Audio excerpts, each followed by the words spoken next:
Hello, everybody, and welcome to Let's Talk About the Penguin 2023. Little preamble because I already know the questions are going to start. Wait, you're talking about Tom King's The Penguin? I am. So there's tons of past posts, videos, Twitter mentions of my feelings on Tom King's Batman. My feelings have not changed. I still hate that fucking run. It is what it is. Like, you can't change my mind. And if you like it, awesome. That's your thing, not mine. It just was not for me.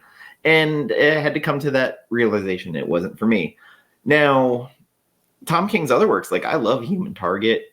I'm loving The Penguin. The Penguin 2023. I believe Tessa said it on her Best of 2023 video she did. Go find it if you haven't watched it. She also sideways mentioned me in it, but we'll get back to that another time. The Penguin is better than it has any right to be. In all of the iterations of the Penguin, this is probably my favorite, and it's kind of surprising. Also, if you have not read Batman Killing Time by Tom King, that introduced the Help, who is a major character in this, go back and read it. It's not bad. Like, surprisingly, I really, really liked it. Maybe it's just the Batman main title I don't like, because you know what? There's videos, you can go find them. I'm gonna walk away from this before I just keep digging, and it's gonna end up having discussions later about it. And I'm just done talking about it, kind of like Last Jedi.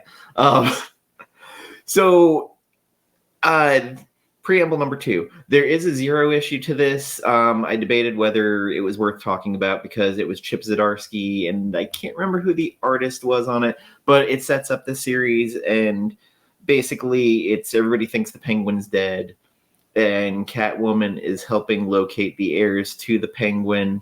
Apparently he had lots of kids, about 10 of them, I believe they said he had, and the underbroker with his robotic lawyer, the executor or executor, show up, and Catwoman's trying to find the heirs. Someone keeps killing them. We find out that the Penguin has twins, that one's a female, one's a male. One is kind of not super strong, but he's big and burly, and the other one looks just like Oswald, but a woman and a little bit taller. And they kill off all the heirs, and they end up taking over the criminal empire, basically the Iceberg Lounge. And kind of like Back to the Future, this has some twinges to it, like, Oswald, you gotta go back to the future. It's your children. Boy, I took a real right turn getting to that one. So anyway, we find out the Penguin's not actually dead at the end of the issue. Selina finds him, and he's hiding in Metropolis. He's gotten a nose job, and owns a flower shop. And he's basically has a breakdown at the end. He's like, I just want to be left alone, Selina. I got rid of the addiction of Gotham. And it was a really cool analogy to kind of what he was going through in Gotham. Again, it's a cheap issue to find. I'm sure it's on Comixology or DC Unlimited or whatever app you may use. They might add it into the trade when Penguin comes out. I'm not sure. Anyway, issue 1 comes out, and I wanted to give a shout out to, we all know Tom King's writing it. The artist Rafael De Latorre is incredible. The way he sets the mood, he's kind of got, him and his inker have a heavy ink style to it. Everything's very defined. The coloring is a little drab, but it works for this kind of story where it's noirish almost. And Clayton Cowles lettering, and you have to really, as I get into this, the lettering plays a huge part, because every issue you're jumping POV, internal narrative dialogue, and it'll change colors, so you have to kind of figure out who's talking. So issue 1, as I mentioned, the Penguin has gotten a nose job. He's lost weight. He's having very Tony Soprano like internal dialogue. He's at his tailor, and he's getting pissed off at him because he's just like, this fuckity fuck, I want to kill him, blah blah blah. And the guy makes a comment about how he's lost weight, and it's the issue is just jumping from point to point. You have these cops who are trying to set up Oswald. They realize it's him, and they're trying to get him basically to break. They have a cop try to pick a fight with him. We find out that his children have taken Gotham and they exiled him, which freed him of his burden of his gluttony, and he moves to Metropolis. And he's wifed up now with a veterinarian. He has a sex scene in it. Yes, Penguin gets down. As we learn, he loves to have kids too. He's like a penguin rabbit. And the wife's tall, and they have her internal dialogue that she had to do this surgery and how regretful she is that dinner's going to be cold. There's, like I said, it's very Tony Soprano like. This ties into Batman Killing Time because the agent Espinoza that the Riddler shot in the face comes back. Also, Killing Time, it was good. Like, it surprised me. So Waller shows up. They've caught Penguin or Oswald, and they're basically saying, if you don't go back to Gotham and take your empire back and get your kids in check, we're going to end up throwing your wife/girlfriend, whatever she is, into jail. And it kind of now frees the Penguin from his mundane life that he's in. The weird thing I can think of, it's like the end of Goodfellas, where Ray Liotta's just like watering the lawn. He's just miserable. Penguin has that, so he goes and visits his tailor and then kills him. It's the end of the issue. And again, it's way better than it should be. Issue 2 is probably my favorite issue. Hands down, the Penguin shows up at the Help's mansion, and the POV is of like the Help, his butler, his chef. And the butler, when he lets him in, describes the Penguin having a lingering briny smell, which like in my head, I'm like reading it kind of think like, what is that? What is briny smell? And then I'm like, okay, so like when he brined a turkey, what was that smell in the air? It was just the weirdest descriptive smell. And you try to like your olfactory memory, trying to remember what it is. And it for some reason caught my imagination, and I don't know why, because it's so stupid, but he has dinner with the Help. The Help, for those that don't know, he is a kind of bastard son of Ra's al Ghul. He's 92, he says in this book, and he's a badass. He's basically, if you've seen the movie The Limey, he's like that, but badder. Or badder. Way more badass. Not badder, that's stupid. So the Penguin gets turned down by the Help, but the Help says, hey, stay here, so your trip isn't a waste. And Penguin randomly asks, like, how many people you got working here? So the Penguin, they're out shooting birds, and he points the gun at the Help. The Help takes the shotgun and smacks him and lays him out on the ground. And as the Penguin's getting helped by the on-site doctor, the Penguin chokes him to death. He ends up poisoning the Help, and while he's poisoned, he kills the entire staff. And he starts screaming at him as he's pummeling him. And I have to look up the line really quick, because it was an interesting line, and it's just the depravity of the Penguin and just his insanity. Pardon me as I flip through this. I should have been better prepared. Oh, he's screaming at him, you are not to be served, you are a servant. You are not to be helped, you are the Help. And as they're at the end, the Help now is basically putting the Penguin out to his car, and he's taken up service. And his internal monologue are, there are those who say retirement is a kind of small death, those who draw no distinction between earned and eternal rest. They will point to family members of colleagues who accepted their gold watch, ate their goodbye cake, played a round of golf, and drew their final breath as they dropped to the grass on the 8th hole. The theory is that we need productivity to justify each heartbeat. We're beings forged by God to face and perhaps overcome the many harrowing challenges that await us day to day. Remove those impediments and we lurch forward into the unknown. rushing headlong into our graves. It is not to be, it is not to be or not to be, as the bard had it, but rather to be useful or to be useless. I am unsure if I agree with this opinion. I will have to think upon it. All I can say is that I have spent my life in service, though I approach an age where infirmity, incompetence, and impotence dominate. I still feel deep in my soul that I have something left to give. To they who seek the sky, I might still be of help. To be continued.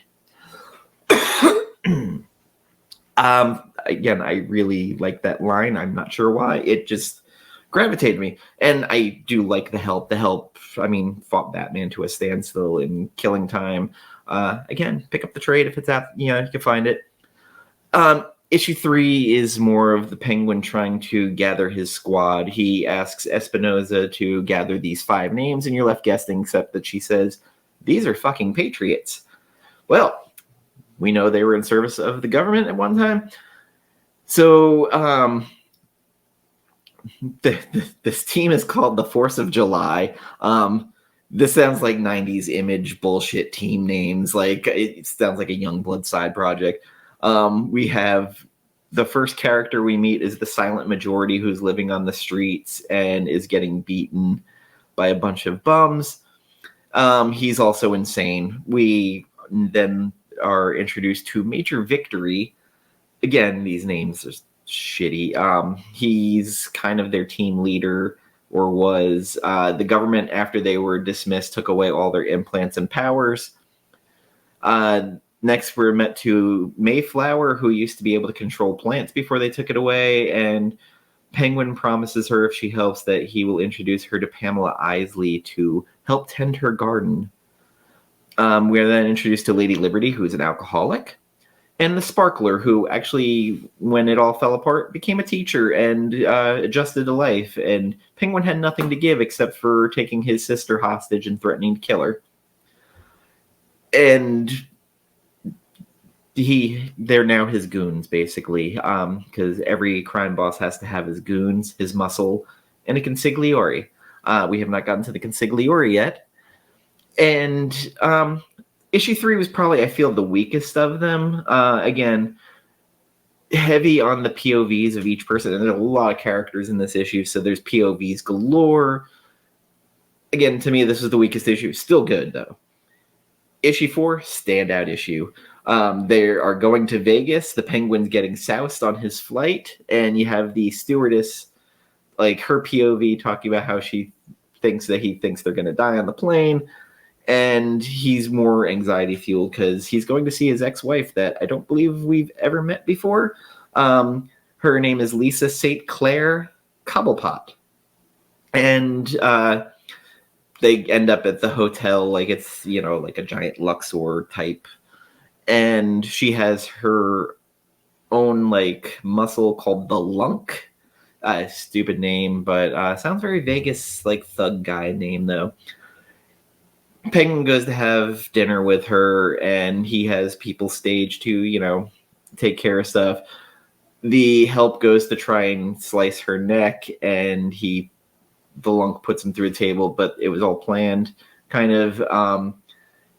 And it turns out Lisa has been advising the twins, and there's some good back and forth dialogue between her and Oswald, and she said something about go fuck a penguin, and he was just like, well, I've never known a penguin to be frigid, and they start laughing. She ends up busting his plan up, and they're in the room together, and she basically tells him that she planned it all along to help the twins because he was weak and she needed him to become strong again. So he asks her to become the consigliere. And as that's happening, he explains that the help is very prideful, and for him to take a fall, it hurt his feelings, and he was going to be killing the Lunk, and he had him promise to do it quickly, although he wanted to make him suffer. And the issue ends with basically the help stabbing the Lunk through the throat. And issue 5, most recent, and this had to do mostly, he wanted to get his spy. So he gets Black Tarantula, who has been working for the twins, basically to get Venom to help his partner who trying to stop him from having withdrawals from Venom, because I guess Venom's now a street drug, and the twins basically, when he does work for them, provides them. This, I thought, in my opinion, was the best that De Latorre's art looked. Maybe it's just because of the character, it just worked better with it, but just everything flowed so well in this issue art style. Black Tarantula was actually a fascinating character. He's one that I just usually don't give a shit, but there was some depth brought to him in this, that of a character that, you know, usually pops up for an issue, gone. He's not a character you overuse at the Rogues Gallery. And basically at the end, Penguin's like, well, now I have my spy. Awesome. We're 5 issues in, and it's been a great run so far. And if even if you're not a Penguin fan, it's really good. Like, it's solidly written. There's a depth to it. And again, as people encountering Oswald and hearing what they think of him is always fascinating. And his inner monologue is like mobster cursing constantly. So there's all the squiggles constantly, and you gotta go, what are they trying to say? But as a Tom King Batman disliker, I still give them a chance, especially the side characters that don't get depth added to them. And I think that's my thing with when Tom King breaks down characters and kind of flushes them out that don't get that attention. Like Human Target was one, Vision was another one for Marvel. Even I almost said Miracle Man. Mr. Miracle. Those are the characters that I think could use stuff like that to be fleshed out. Like, not reinventing the wheel with Batman and kind of doing stuff that were very not Batman-y. That doesn't make sense. Anyway, this is a very long, drawn-out video, but thank you for listening to me drone on about this book. It is, out of 5 stars, probably the run itself, 4 out of 5. So, also go check out my co-host Tessa's Best Books of 2023 on her YouTube channel. And if you're not subscribed, like and subscribe her channel. Take care.